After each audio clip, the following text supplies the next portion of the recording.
오늘 우리가 함께 나누실 말씀은 마태복음 2장 11절에서 12절까지의 말씀입니다.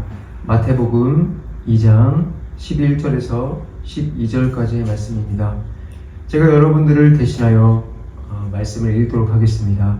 집에 들어가 아기가 그의 어머니 마리아와 함께 있는 것을 보고 엎드려 아기께 경배하고 보배압을 열어 황금과 유황과 몰약과 예물로 드리니라. 그들은 꿈에 헤롯에게로 돌아가지 말라는 지시하심을 받아 다른 길로 고국으로 돌아가느니라. 아멘. 오늘 우리가 함께 나누실 말씀의 제목은 그의 별을 보고 라는 말씀의 제목입니다. 저희는 지금까지 지난 시간에 2장 1절에서 10절을 통해서 복음이 우리에게 전해졌을 때 우리 이 사람들이 이 복음에 어떤 반응을 보였는가에 대한 부분을 나누었습니다. 마치 이 반응은 예수님께서 씨 뿌린 자의 비유와 같은 그런 반응을 보였다라는 것을 잘 보여주었죠. 어떤 것은 그 복음이 길가에 떨어져서 열매를 전혀 맺지 못한 것도 있고, 어떤 것은 복음이 돌밭이나 가시나무에 떨어져서 그 밭에서 자라다 마는 것을 본 적도 있습니다. 그렇지만 어떤 것은 기름진 땅에 떨어져서 그것이 온전하게 말씀이 자라는 것을 보았습니다. 오늘 11절과 12절은 바로 거기에 대한 말씀입니다. 기름진 땅에 떨어진 복음이 열매를 맺게 되었을 때 어떠한 결과를 보여주는가를 잘 보여주고 있는 구절입니다. 저는 그래서 여러분들에게 길가밭이나 어떤 가시밭, 돌밭이 아니라 정말로 이 기름진 땅에 떨어진 것을 살펴봄으로써 우리가 어떠한 신앙인으로서 나아가야 되는 것인지, 정말 신앙인이라는 것이 무엇인지, 정말 그리스도인이라는 것이 무엇인지 알아보기를 원해서 심도 있게 이것을 다루어 보고자 하는 것입니다.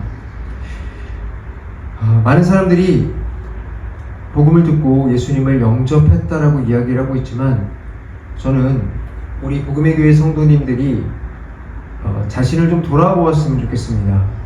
정말로 내가 하나님의 말씀을 듣고 온전한 바른 복음 가운데서 정말로 내가 구원받은 것인지, 아니면 내가 돌짝밭과 같은 곳에 말씀이 뿌려진 것은 아닌지 정말로 점검하는 시간이 되었으면 좋겠습니다. 제가 이제 여러분들에게 말씀을 전해드리도록 하겠습니다. 오늘 우리는 마태복음 2장 11절 12절을 다루기 위해서 2장 2절을 다시 한번 읽어볼 필요가 있습니다. 2절을 먼저 읽어보겠습니다. 유대인의 왕으로 나신 이가 어디 계시느냐? 우리가 동방에서 그 별을 보고 그에게 경배하러 왔노라 하니, 그에게 경배하러 왔노라. 우리는 이 말씀을 좀 눈여겨볼 필요가 있습니다. 우리에게 경배하러 왔노라. 인간에게 있어서 가장 중요한 소식 중에 하나가 아니라 가장 중요한 소식은 예수님을 만나야 한다는 겁니다. 우리는 사실 그 소식이 가장 중요하다는 것을 알고 있습니다. 하지만 사실 제가 여러분들에게 물어보면 여러분들은 그 사실을 잘 모른다라고 저는 알고 있습니다. 그 말이 가장 중요하다고 말로는 합니다. 하지만 실제로는 몰라요.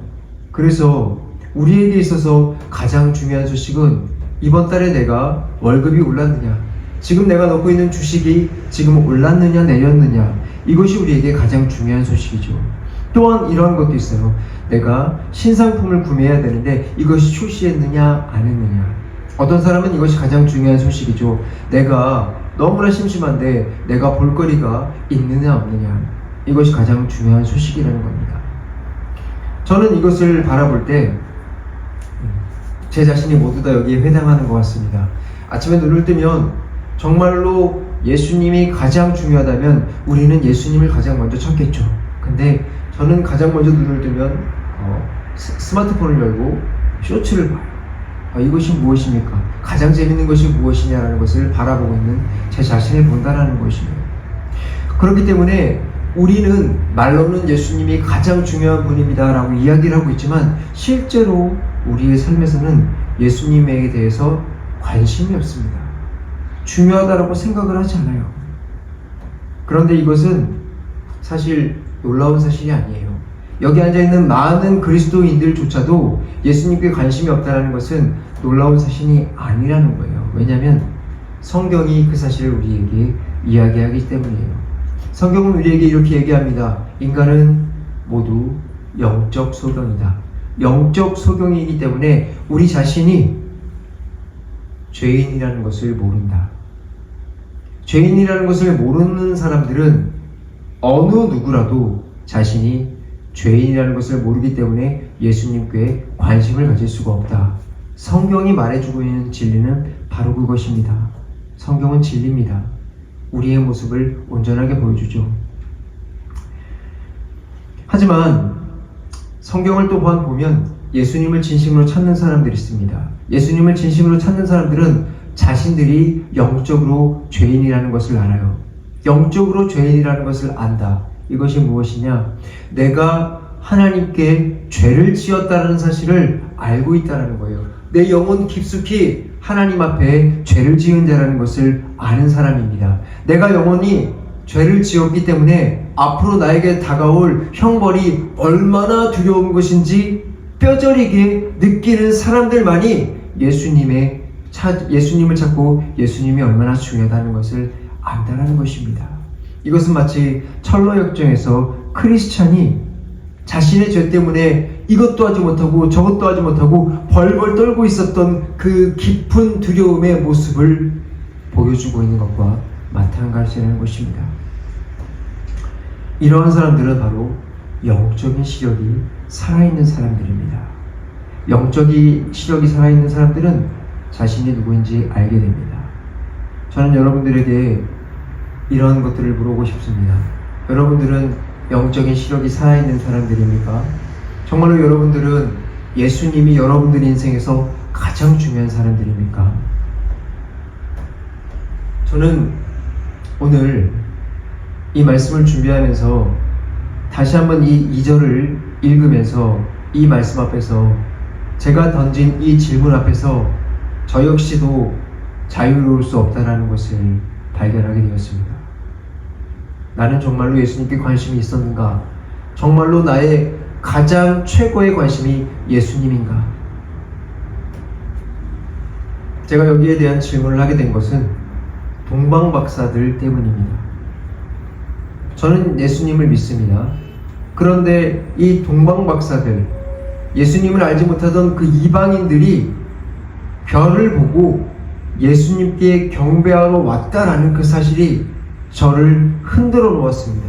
도대체 그들은 무엇이었기에 그들의 마음이 사로잡혀서 예수님께 가게 된 것일까? 저는 예수님을 믿은 지 40년이 되었습니다. 심지어 너는 신학을 하고 목회를 하라라는 사명을 받은 지 30년이 됐습니다. 근데 이렇게 무수한 시간을 예수님 교회 안에서 살아왔는데 동방박사보다도 저는 예수님께 관심 없는 저를 보았습니다.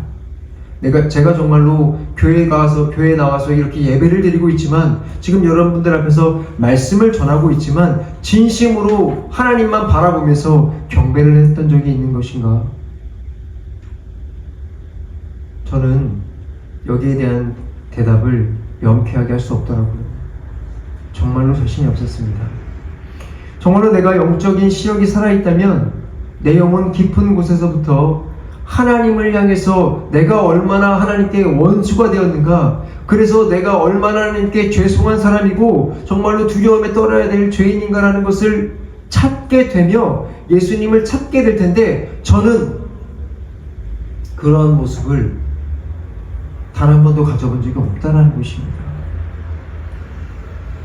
이방인들보다도 예수님을 향한 마음, 경배를 하고자 하는 마음이 부족한데 과연 제가 구원 앞에서 확신할 수 있는 사람일까요?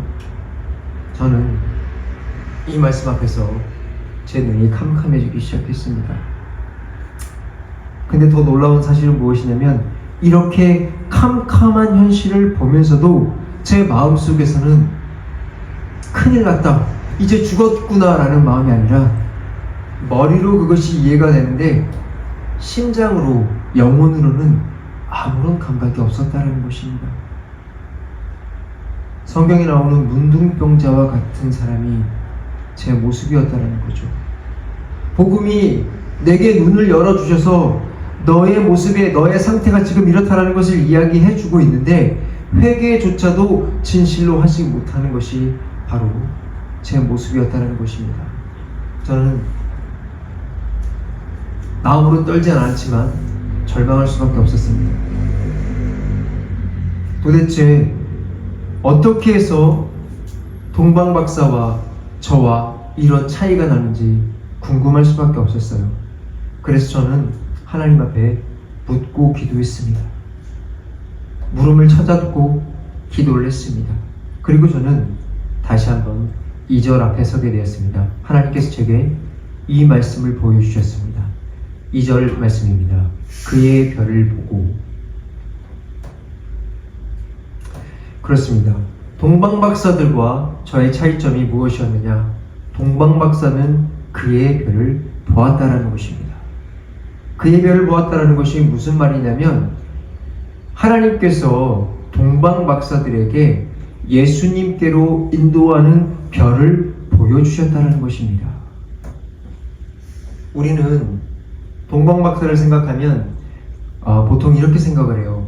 그냥 성탄절 주일학교 연극할 때 쓰이는 요소, 이렇게 생각을 하죠. 특별히 동방박사를 보면서 별에 대해서는 더욱더 주목을 하지 않아요. 그런데 주님께서는 우리에게 그의 별을 보고라는 그 말씀에 주목하길 바라신다는 것을 알게 되었어요.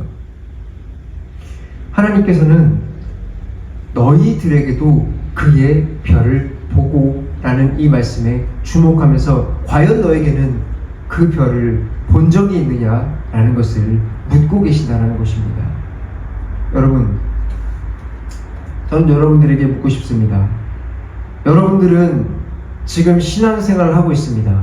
예수님을 믿고 있다고 생각을 하고 여기 교회에 나와 있습니다. 나는 구원받을 것이라고 생각을 하고 교회에 나와 있습니다. 하지만 여러분들은 동방박사가 보았던 예수님을 향해 나아가던 그 별을 본 적이 있습니까? 진심으로 여러분들은 예수님만 바라보이는 그 별을 보고 여러분들이 교회 생활을 하면서 걸어온 적이 있냐는 것입니다. 여러분, 동방박사는 우리에게 분명하게 보여줍니다. 그의 별을 본 사람은 자신의 모든 것을 버리고 그분께 경배하러 나아온다는 것을 보여줍니다. 동방박사는 여러분들 많은 그 자료들을 보면, 주석이나 사료들을 찾아보면 그들이 어떤 한 나라의 고위 관직을 담당했던 사람들이라는 것을 알 수가 있어요. 그들은 천문학자로서 국가의 운을 점치는 사람들이라는 것을 알 수 있습니다. 이 말이 무슨 말이냐면 지금으로 따지면 우리의 어떤 고위 공무원과 같다라는 거예요. 철밥통이죠. 고위 공무원이니까 월급도 많이 나오죠. 그리고 굉장히 편안한 아주 안정된 삶을 살 수 있던 사람들입니다. 그런데 그들이 그의 별을 봤을 때 어떤 사본을 보니까 그들이 예수님께 오는 그 거리가 수천 킬로나 됐다고 하더군요. 그렇게 먼 거리를 걸어서 예수님께 경배하는 것 하나만 보고 걸어왔습니다. 그의 별을 본 사람들은 이러한 반응을 보인다는 것입니다. 그런데 여러분들은 하나님께서 그러한 것들을 보여준 적이 있냐는 것을 저는 여러분들에게 묻고 있는 것입니다. 정말로 예수님을 간절히 찾을 수밖에 없는 그분의 사인을 여러분들은 받은 적이 있습니까? 저는 여러분들에게 묻겠습니다. 만약 여러분들이 이러한 사인을 보지 않았다면 여러분들이 출발점을 점검해 보십시오. 여러분들이 이러한 사인 앞에 단 한 번도 서본 적이 없었다면 여러분들 다시 한번 하나님께로 돌아가시기 바랍니다. 하나님께 돌아가서 주님, 저는 아직까지 단 한 번도 예수님을 바라보면서 걸어가자 하는 그런 사인을 받아본 적이 없습니다. 주님, 저의 비참한 문둥병 걸린 것 같은 저의 모습을 바라봐 주십시오라고 기도하며 나아가길 원합니다. 여러분, 그러면 그 사인은 어떻게 오는지 궁금하실 것입니다. 동방박사에게는 별을 통해서 보여줬죠. 하나님은 각 사람이 예수님이 저기 계십니다, 너희들에겐 예수님이 필요한 분이십니다 라는 것을 보여주는 사인을 각자에게 맞춰서 보여줍니다. 철로역정을 썼던 존 보녀는 땜쟁이였습니다. 그는 예수님께 관심이 없던 사람이었어요. 직업도 천했지만 인품도 굉장히 천한 사람이라 막 살던 사람이었습니다. 그런데 그에게 하나님의 은혜가 임했어요. 그리스도인 아내를 만날 수 있도록 도와주신 거예요. 그래서 그가 그리스도인의 아내를 통해서 어찌저찌 교회를 나가게 됐습니다. 교회를 나가서 말씀을 듣던 중에 이런 말씀을 듣습니다. 너는 회개해야 됩니다. 여러분들은 회개해야 됩니다. 번역은 그 말을 듣고 비웃었어요. 회개? 그렇지, 죄인들은 회개를 해야 되지. 근데 나는 회개해야 할 것이 없는 사람이야. 착한 사람이거든. 이렇게 생각을 했습니다. 그런데 그가 그 말씀을 당당하게, 나는 회개할 것이 없습니다 라는 것을 당당하게 이야기하기 위해서 자신의 생각을 정리하던 중에 놀라운 사실을 발견했습니다. 자기를 돌아보니 자신이 회개를 해야 될 죄인인가? 라는 의문 앞에 서게 됐고, 그 의문 앞에서 그는 자신이 죄인이라는 사실을 깨닫게 되었어요. 그 말씀이 그에게는 별이었던 것입니다. 그래서 그는 그 말씀을 시작으로 점점 더 깊이 회개로 들어가게 됐고 예수님께로 나아갈 수 있게 되었습니다. 뿐만 아니죠. 어거스틴 역시도 똑같은 경험을 했던 사람이죠. 마찬가지입니다. 어떤 사람들은 하나님의 말씀을 듣는 중에 그것이 들리는 사람들이 있고, 어떠한 사람들은 자신의 환경 때문에 보는 사람들이 있습니다. 제가 이번 주에 이런 경험을 했어요. 이번 주에 별것 아닌 일이었는데 사람들에게 욕을 먹게 되는 그런 사건이 있었습니다. 저는 그런 욕을 먹는 사건 앞에서 보통은 화를 내요. 화를 내거나 그 사람을 욕을 하는 경우가 많이 있습니다. 그런데 제가 오늘 이 말씀을 읽고 이 말씀을 묵상하며 살아가는 가운데 그런 상황이 돌아왔을 때 저는 그곳에서 무엇을 보았냐면, 제 자신이 얼마나 악한 사람인가, 내가 얼마나 게으르고 악한 사람인가, 내가 복음을 들었는데도 그 복음 앞에서 단 한 번도 제대로 반응하지 않고 악하고 게으르게 내가 내 왕좌를 지키며 살아가려고 얼마나 노력하며 살아왔는가를 보게 되었습니다. 그리고 그 말씀이 저를 찌르고 들어와 저를 부수어 나가는 것을 보게 되었습니다. 어떤 사람에게는 지금 이번 주에 제가 경험했던 것처럼 여러분들의 환경을 통해서 하나님께서 여러분들의 별을 띄울 수가 있을 것입니다. 이것을 부수고 들어와서 저에게 예수님을 향해서 바라볼 수 있는 길을 열어주었다는 것입니다.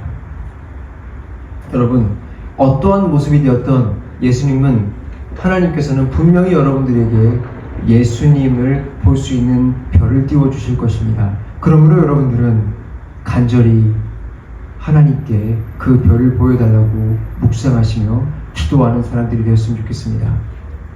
이제 말씀을 마무리하도록 하겠습니다. 여러분들의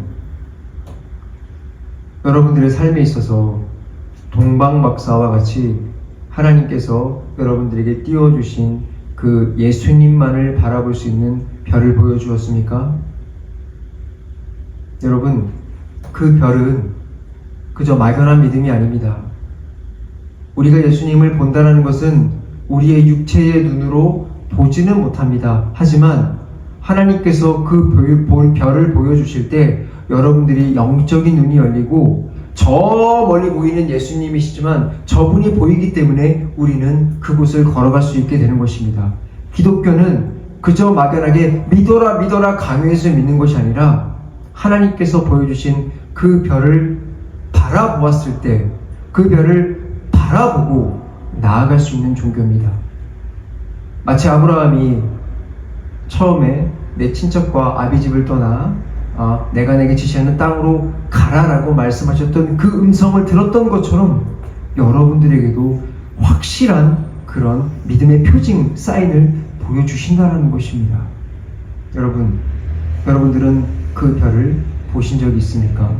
그 별을 보지 않고 그저 남들이 이야기하는 것을 듣고, 아니면 내가 찬양을 부르다 잠깐 감동을 받았기 때문에, 아니면 어떤 말씀을 듣다가 잠깐 감동을 받았기 때문에 그러한 길을 걸어간다면 냉정하게 자신을 돌아보고 정말로 하나님께서 나에게 보여주시는 예수 그리스도의 사인을 보시고 다시 한번 걸어가시길 바랍니다.